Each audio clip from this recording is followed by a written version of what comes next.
Welcome back to the Conscious Entrepreneur Podcast, where we dive deep into the heart of conscious leadership and transformative business practices. Today, we have a fantastic opportunity to explore the world of social impact with a true changemaker. Our guest, Eleanor Allen, is literally at the forefront of major changes in how business and society interact, having led organizations like B-Lab and Water for People. Eleanor really embodies the belief that business can and should be a force for good, and she's pushing the boundaries of what it means to be a socially responsible entrepreneur. As we get into our conversation today, I'd invite you to think about this. How can your business go beyond just doing well to actually doing good in the world?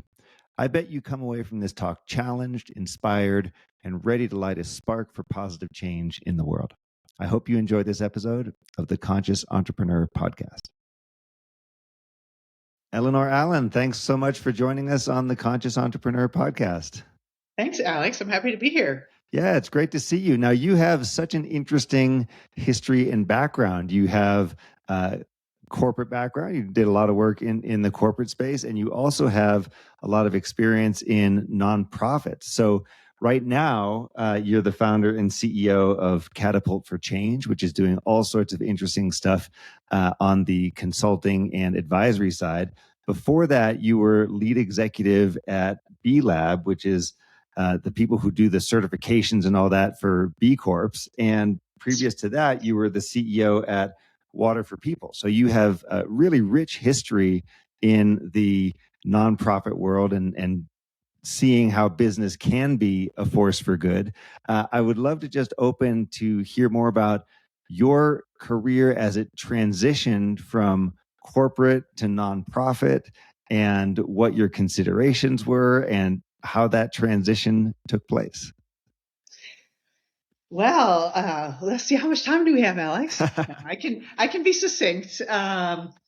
So just going back to how I ended up going into corporate. So I was an engineer, and I moved into the water space because I loved the environment, and I could do environmental and civil engineering and still be an engineer, but also be a scientist. So I was a double major in environmental sciences, and just really fell in love with water resources. So in my first job, I worked a lot in natural systems, rivers.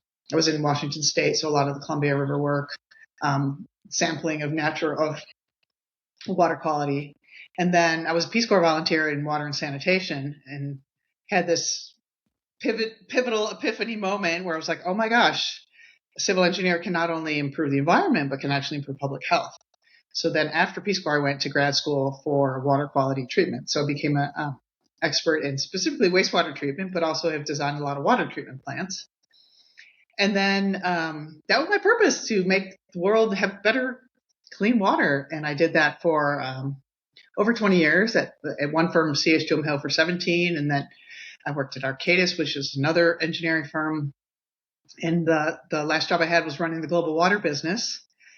And that was sort of like I'd arrived at the ultimate role, except for being the CEO of that company, was to run the global water business. And I realized I was really far from all the reasons I fell in love with water, which was project work and really doing problem solving on the ground.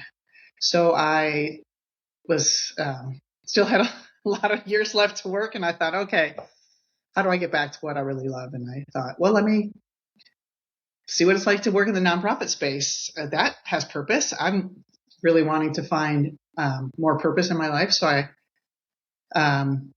saw the opening for, it was sort of a serendipitous moment. Like, I wasn't sure what to do with the rest of my life, and I saw the opening for the Water for People CEO role. And I knew Water for People was an amazing nonprofit in water. And I was like, oh my gosh, that's it. That's what I'm going to do.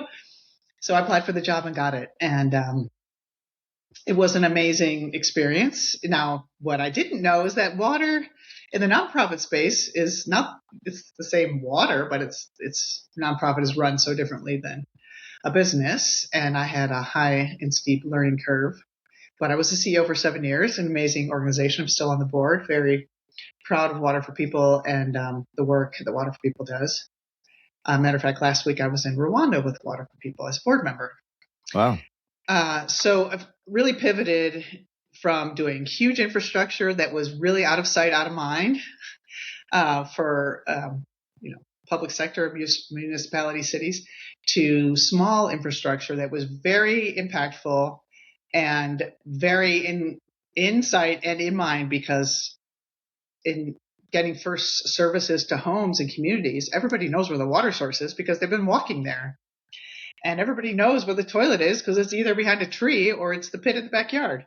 So designing new systems with communities to get them better services was a really different way of working than what I've been trained in, but also much more sustainable because a lot less infrastructure, a lot more community engagement, and a lot more leadership from the users of the system than I had done for most of my life. Sure. So incredible journey there. And then you went from Water for People to B Lab, and what motivated that shift? So I, as I said, I was a CEO for 7 years, and I did have a very strong belief, and still do, that don't stay too long in the seat. When you have the top job, don't get too comfortable. And I had gotten to the point where I was super comfortable. Everything was going great. We raised a lot of money, had a great board, had a new strategy, had formed an alliance with another NGO, and won a big USAID agreement, that was the first one we got. And I thought, oh my gosh, I'm doing all my favorite things. This is getting too easy. This is the time I need to go. So it's time to pass the baton. I'm getting comfortable. I'm getting too comfortable. So I announced I was leaving and I didn't have a job, and said I would stay until the new CEO was hired, which took about 6 months. And then I started looking for a job. So I really was now very driven by purpose, but like a little conflicted. Like, do I go back to engineering? Do I stay in global development? Do I stay in water? Do I go do something else? I did miss business. I realized I really did love business after being out for 7 years, running a nonprofit that was 100% reliant on fundraising at the tune of 20 to 30 million. I didn't want to do that again. Yeah.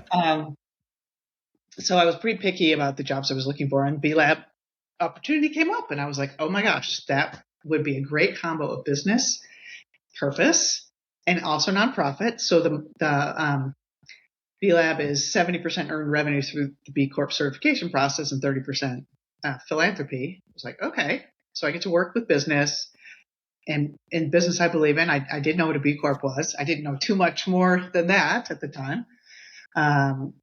And so that was the one job that ticked all my boxes when I was being pretty picky about what I was looking for. Yeah. And then since then you decided to create your own company. And what is Catapult for Change doing? So then I've left B Lab, and now I'm doing, which was something I was like, someday I want to be an entrepreneur, because I've only worked for, mid to big size organizations.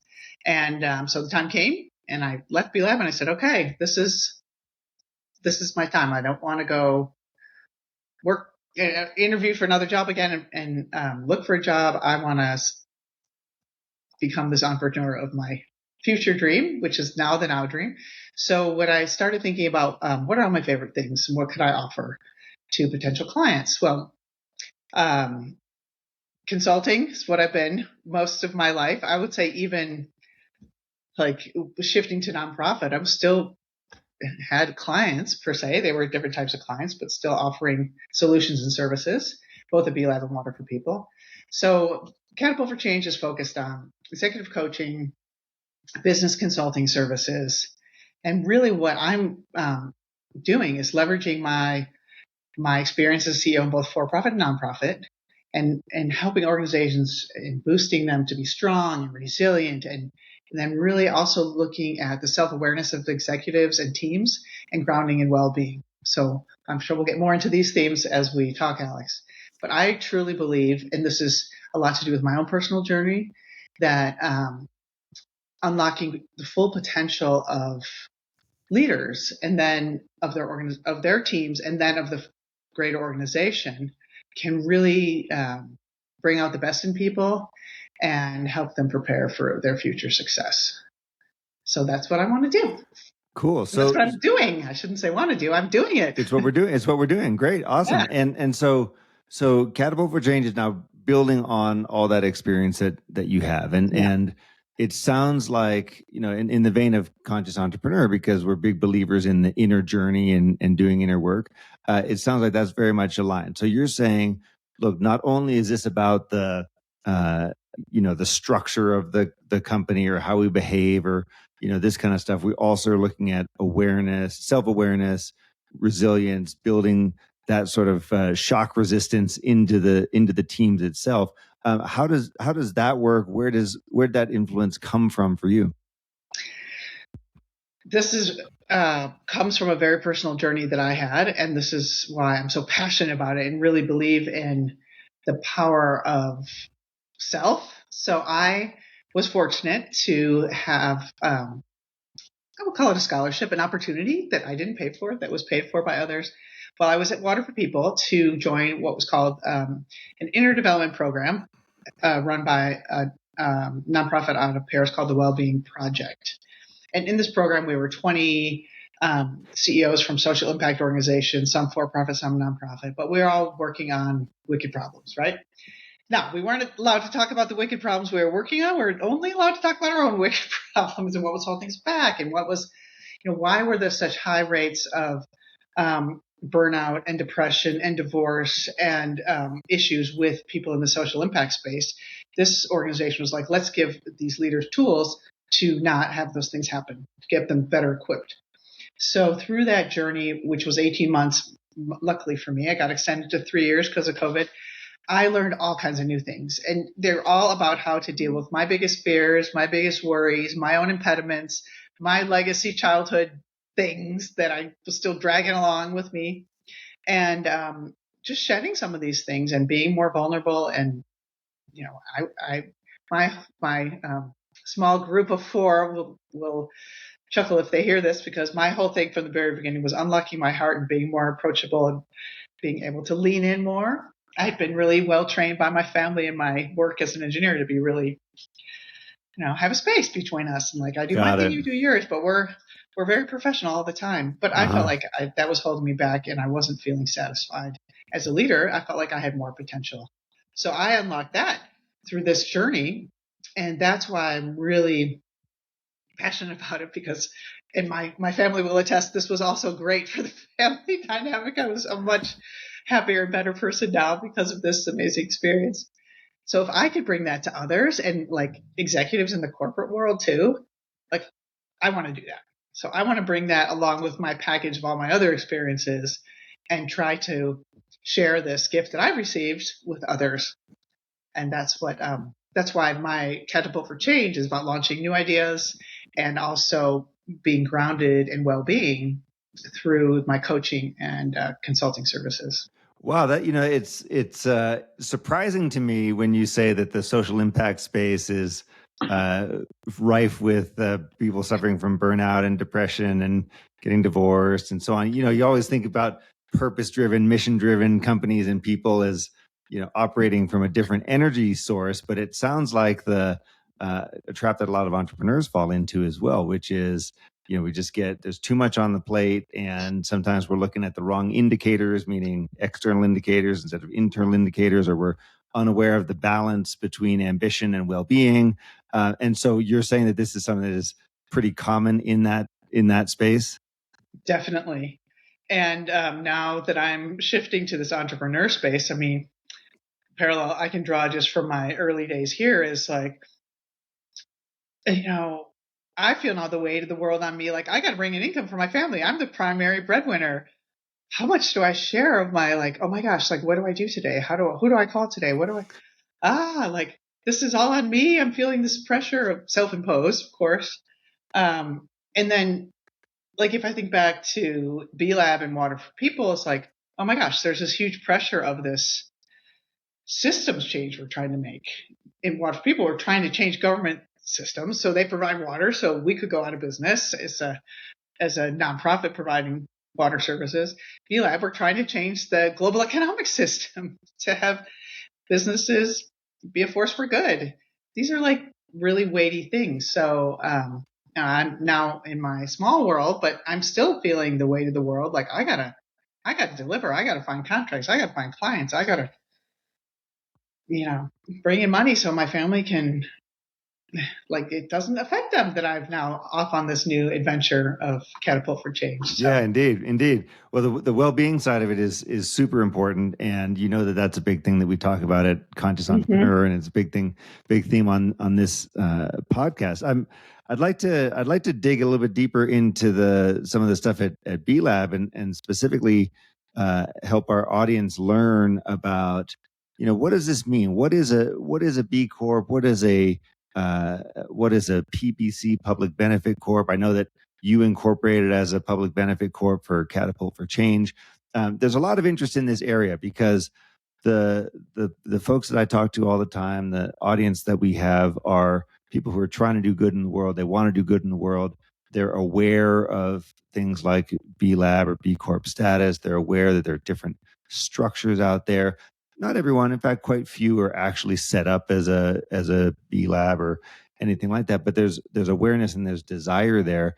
Help us understand, as an entrepreneur, how can I be thinking about these elements? What are the pros and cons? What are the things that I need to be aware of as I'm thinking about my company, what it does, and how it behaves in the world? Great question. And I'll start with the public benefit corporation, since I did incorporate Catapult for Change as a PBC, which was influenced by B Lab, in my case, of course. So public benefit corporation is a type of entity, I think, in probably 40 states now, many countries. It's called different things. But the general idea is, and this was all a movement from the founders of B Lab. So B Lab has fingerprints on the PBC idea, but it's the first step in becoming a B Corp, which I'll talk about. But it's a corporate entity that provides, not only does everything like an S Corp would do, but you also provide a public benefit. In my case, and when I registered in the state of Colorado, I have to say was my public benefit. So assuming I will make loads of money this year, I will give part of my money.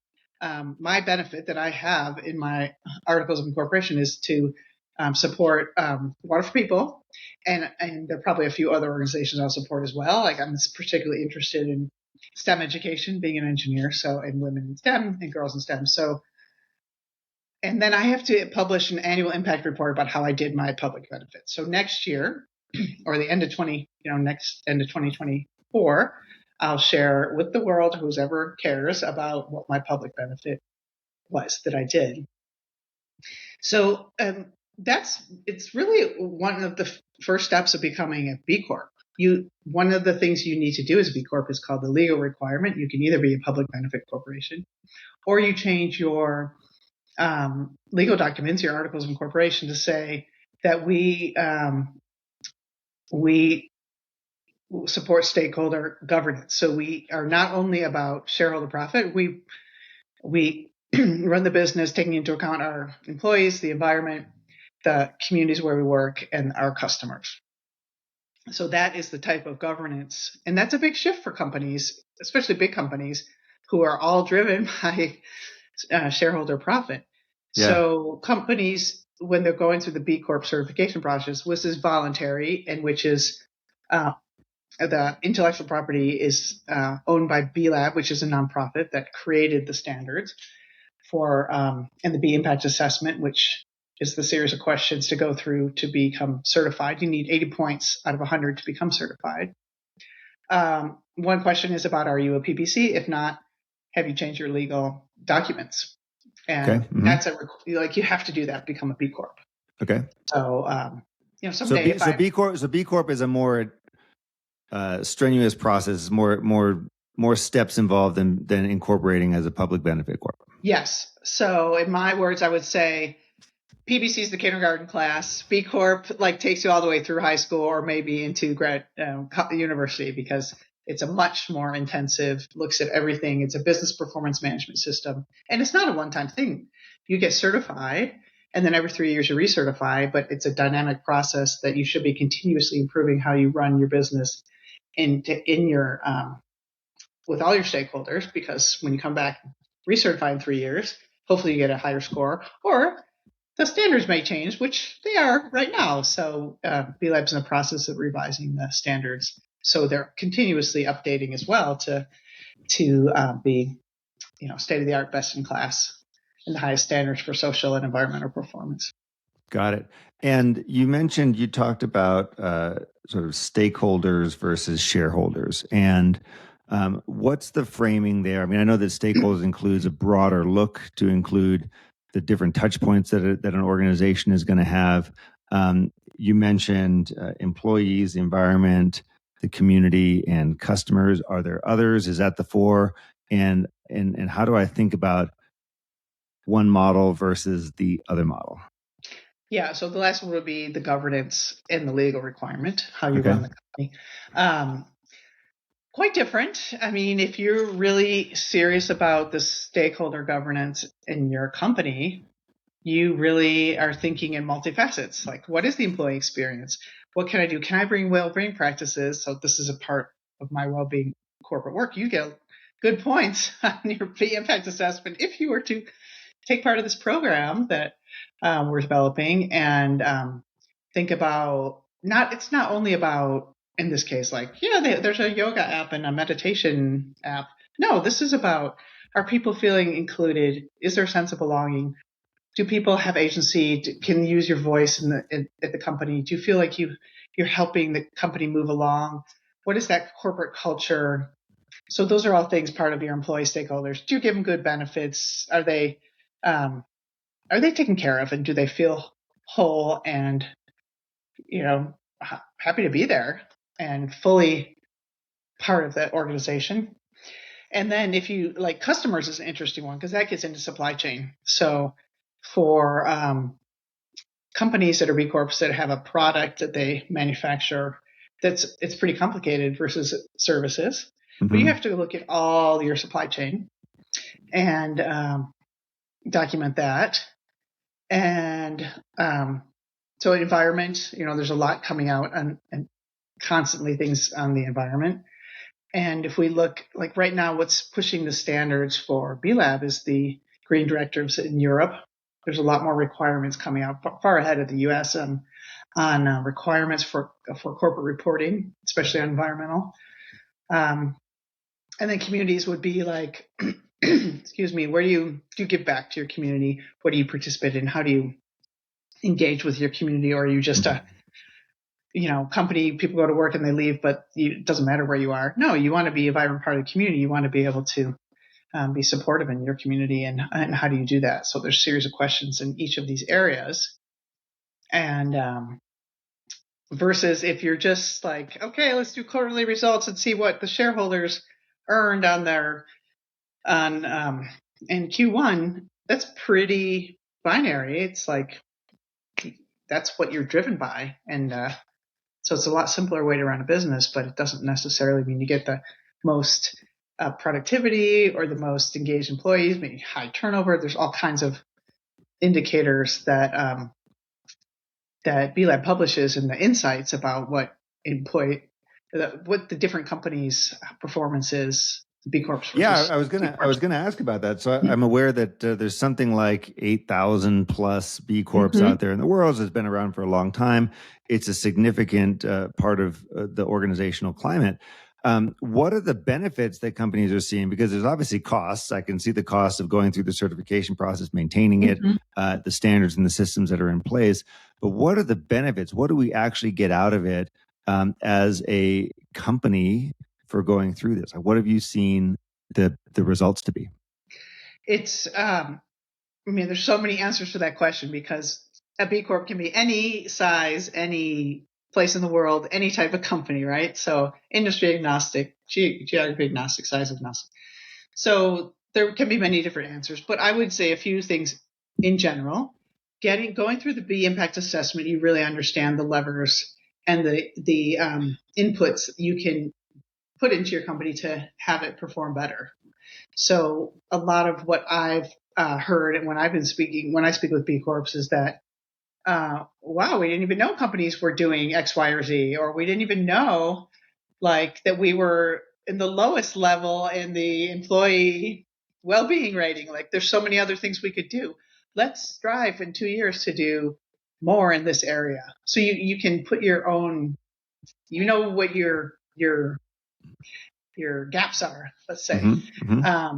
So just getting a more holistic, well-rounded performance is one thing that companies really like. New companies often use the B impact assessment to set up the company to make sure it's set up and taking into account all these things.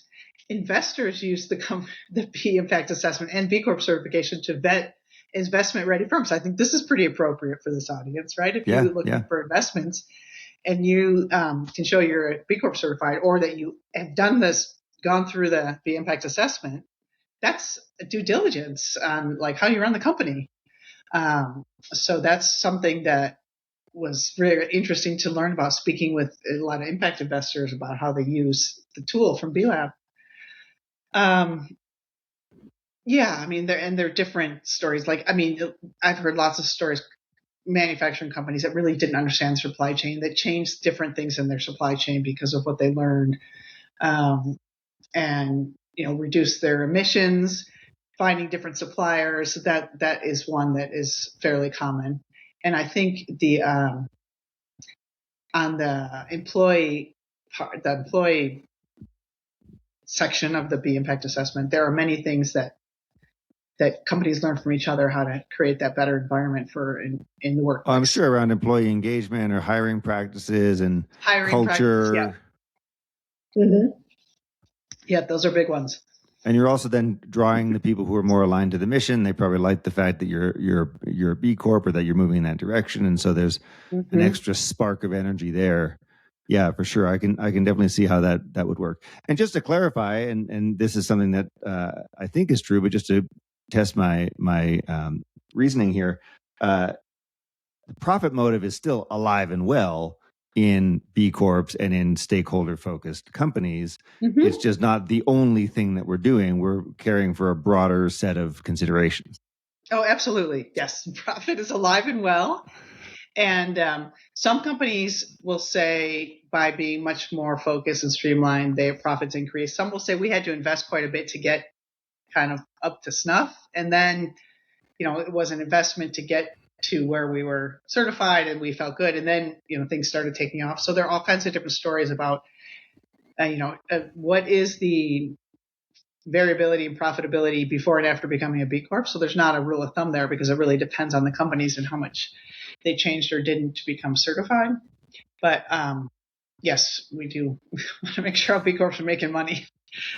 There's been a lot of controversy in the last 6 to 12 months around DEI initiatives, ESG initiatives, claims of greenwashing, and so on. Like, is that impacting the brand around B Lab? Is that impacting what companies are doing here? Do you see too much surface level stuff happening, or how do you think about those kind of macro changes that at least seem to have bubbled up in 2023 and 2024?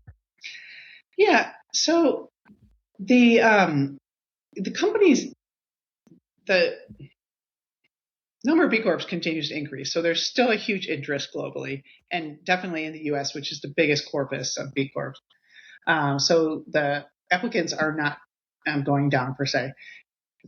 What is part of the new standards is to have more confidence against greenwashing. Now, it's really hard to go through the B impact assessment and like totally game it to get your 80 points and do a greenwashing and not have changed anything in your business and still be doing bad things.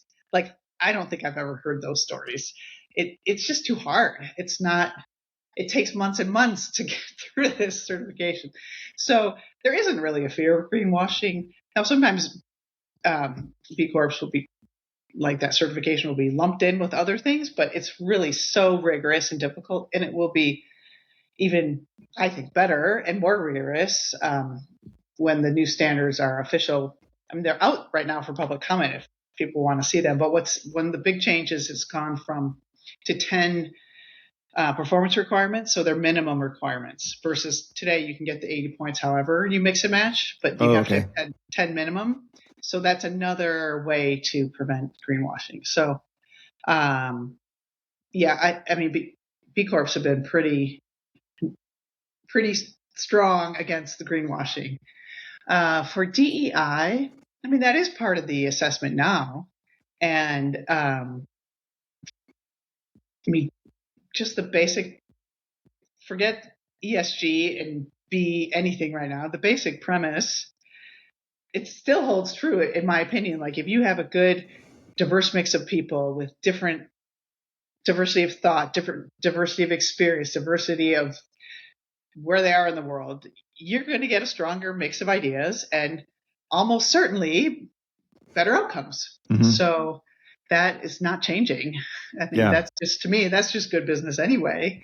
And those who don't believe in that, I mean, I just think they're limiting their opportunity because it's just so obvious to me in my experience that those are the teams and the places I've been that are really like, have much better outputs. Yeah, diversity is good for us. Yeah, simply exactly. stated. Yeah. Yeah. Now, how do you see and how has your view changed around the role of business? So the role of business, there's this view of extractive capitalism and the pure shareholder mentality. Then there's the idea that business can be a force for good. It can be contributing to societal well-being, and so on. How have you seen the conversation around that change? What are your personal views on the evolution? Things are changing. Again, looking at Europe, mandates coming in place for regulation on reporting. Okay, so that's more of a stick approach, right? Like, you're going to have to report company X, Y, and Z on A, B, and C. So right now, B Corp certification is a voluntary reporting. Now, that in Europe, the idea is that if you're a B Corp, you will meet the European standards and the green directives. So there is the carrot and the stick. I think of B Corp right now as the carrot and voluntary, and people who do it are like, we really want this, instead of being forced to do it. And if you do it because you really want it, you believe that doing good business is business for good. And it's about making your business better and minimizing your negative impacts on people on the planet.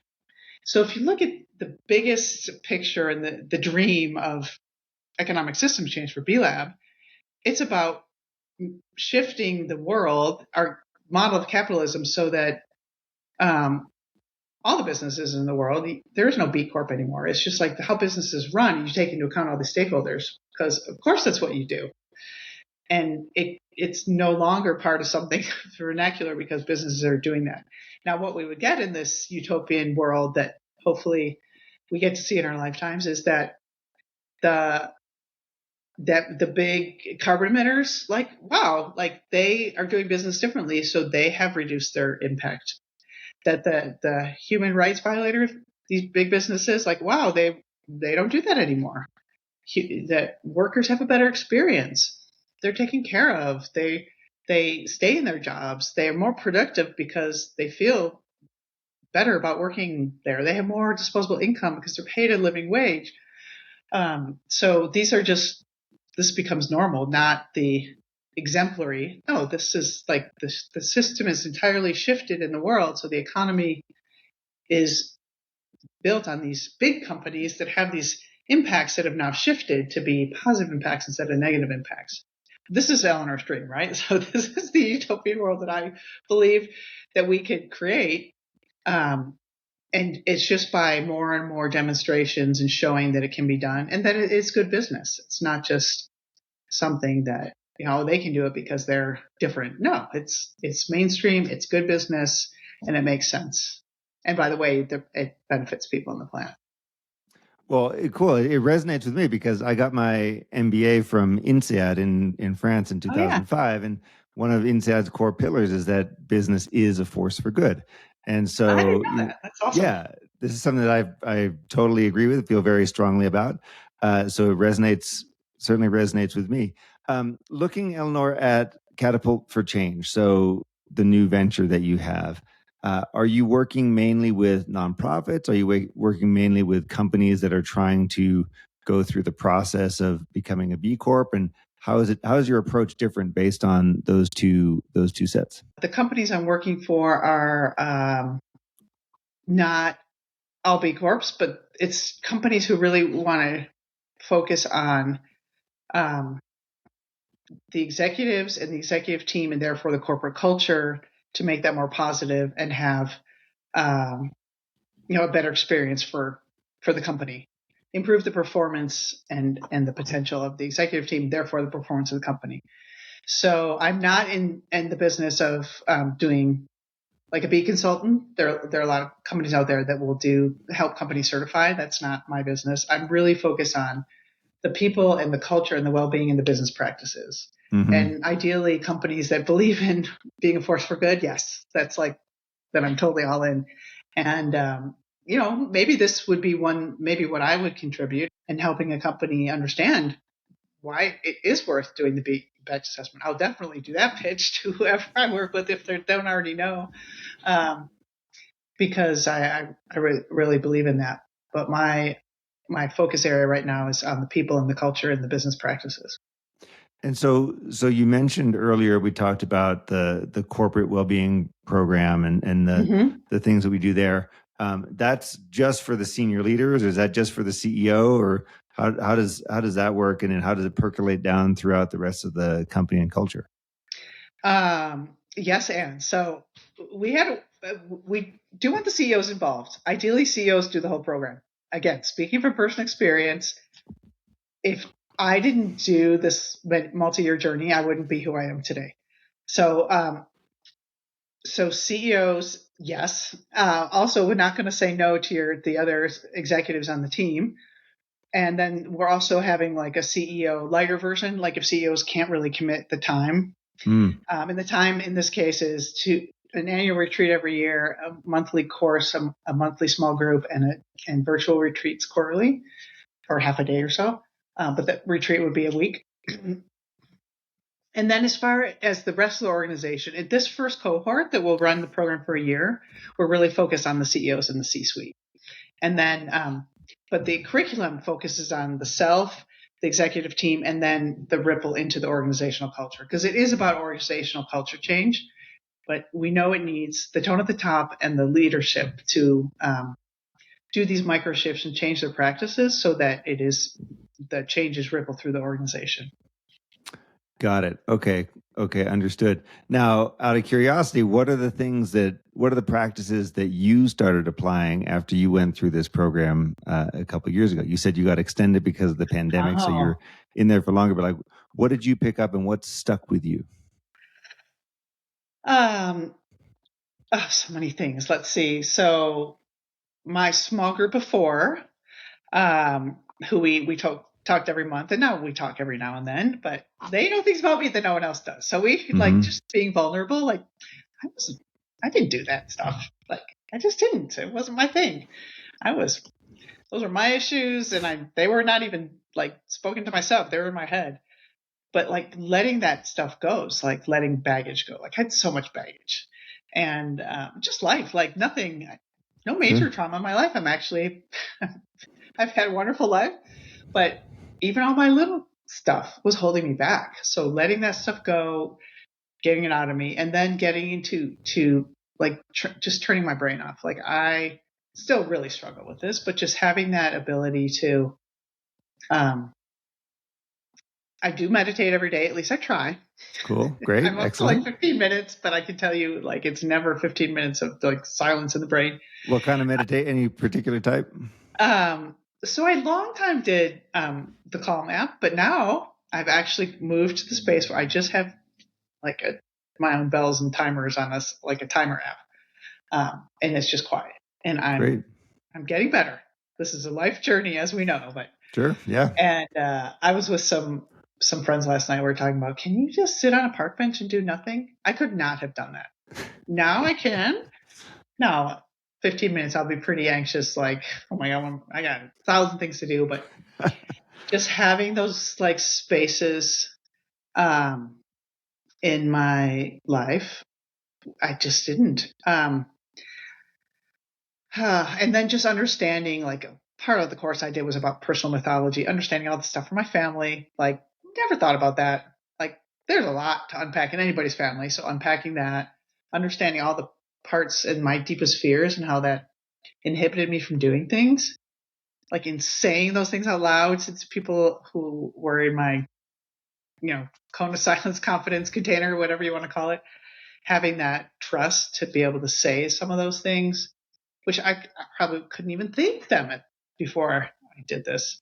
And then just learning through other people, like we did a lot of things as groups, right? So just like, oh my gosh, I never thought of that, or I never thought of that. I don't have that experience, but that's a really good idea. So just that sort of group learning was really powerful. And then I don't know if you know this, morning pages. Funny. Oh, I have okay. it sitting right here from Mm-hmm. the Artist Way. Right. So that also, like, I changed some of the habits with my husband in our rituals and routines. So sometimes it's like so hard to write 3 pages. So this is part of this thing is you write 3 pages every day, whatever comes out of your head. Yep. And like some days it just unblock. I mean, the concept is you unblock yourself to let more creative juices flow. So some days it works, some days it doesn't. But I mean, just the act of writing, like I don't write that much anymore, right? Like I don't have that little bump on my finger I had in elementary school. But it's, coming back. And just I've gotten much better at just gratitude. And I have a jar, actually. This is my gratitude so far in 2024. Okay, So I cool. put little stickies in there when I feel, it's not a journal. It's like a Post-it note jar. Awesome. And then at the end of the year, I look at it and like, oh my God, there's an amazing year. These things happen. Anyway, like none of these things were part of my life.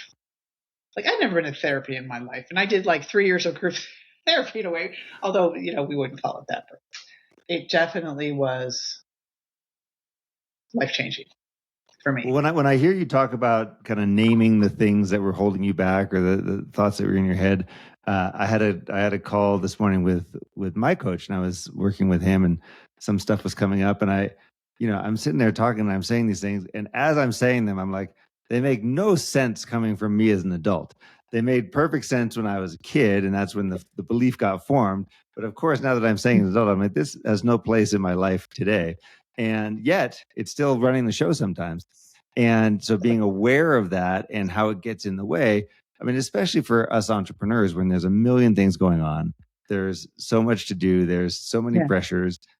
Sometimes you fall into automatic mode. And that's sort of the purpose of Conscious Entrepreneur, is that we kind of take ourselves out of automatic mode if we can. But it's just really funny when you actually articulate them, they're not so scary. Yeah. Yeah. And so if I have this like little Eleanor voice, like sometimes, usually talking to myself, but I'll do a demo for you, talking to you like, okay, Eleanor, you were little when you developed that, whatever self-protection, blah, blah, blah. Because somebody said many things or made fun of your name or whatever it was, like, but you don't need that anymore. So like, that's not useful anymore. It's really actually sort of a problem. Like, so just let it roll off your back like a duck. Be like a duck. Let it go. And you're like, oh, okay. Yeah, I'm an adult. I don't need to defend against whatever it was, but I have to like have that conversation with myself. Otherwise, I mean, just noticing that I had that reaction, I wouldn't have noticed that before because I just didn't have the self-awareness. Yeah, I mean, this is it's such an interesting topic because sometimes we get way farther along in our career before we start doing this stuff, and it would be nice to rewind the tape a little bit to go back to our younger self and start doing the work then. What are the other resources, books, videos, courses, et cetera, that you have relied on? You mentioned the Artist Way and that you do that. Yeah, the Artist Way. You mentioned meditating. What else?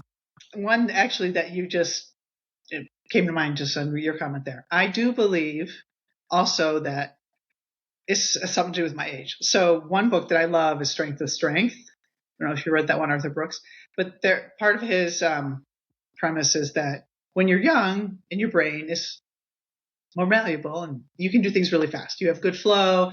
You're like a virtuoso violinist, or you're really great at baseball. And then as you get older, like you become more crystallized. So your brain becomes, maybe you weren't as fast as you were. Like, I'm a cyclist. I'm definitely getting slower, but I have more wisdom. So I actually can do endurance cycling much better because I can just talk myself through that pain a lot better than when I was younger, because I would give up. So I like endurance and ultra cycling. And what the weird thing is, like, most of the people who do this are old. Right. So that realization of that shift from like being fluid to crystallized intelligence and wisdom, I totally read that book and I was like, oh my gosh, it resonated with me. Like when I left Water for People, back to that example, it's like I would have never left a job without another job in my back pocket, but I did. And I would say, I think it's because part of me had this wisdom, like, I'll get another job. Like, I just will. I have wisdom now. I have experience. Somebody's going to want it. Someone's going to pay me for it. So I have that belief and confidence now, but that I think is part of age. So anyway, Strength is a really good one I like. I've been reading a lot of books. I guess I would say one that I did read before that I think I would recommend is on B Corp. So Chris Marquis has written a lot about B Corps. I don't know if you know the book called The B Corp Way, Using Business as a Force for Good. Okay. So that one is one if people want to know about the B Corp movement and read about case studies. That was one when I first got the job. I read it. I thought it was really good. And then Ryan Honeyman has written a few books about B Corps. He's actually coming out with a new one now sometime. But he's got a B Corp Hamlet book and the B Corp Effect. Those are actually good on B Corps. On like entrepreneurship and business, You Are a Badass is one, specifically about Jen women. Sincero. Yeah. Yes, I really like that. Yep.